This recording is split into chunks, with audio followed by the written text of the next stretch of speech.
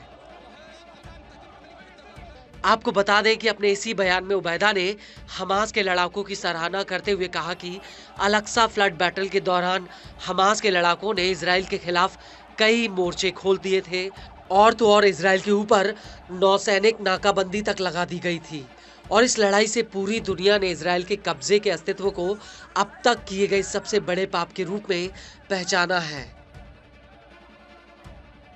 Hamas ने आगे कहा कि हम इजराइल के खिलाफ कंधे से कंधा मिलाकर लड़े। गाजा के सभी अलग अलग प्रतिरोधी संगठनों ने एक साथ मिलकर इजराइल का सामना किया।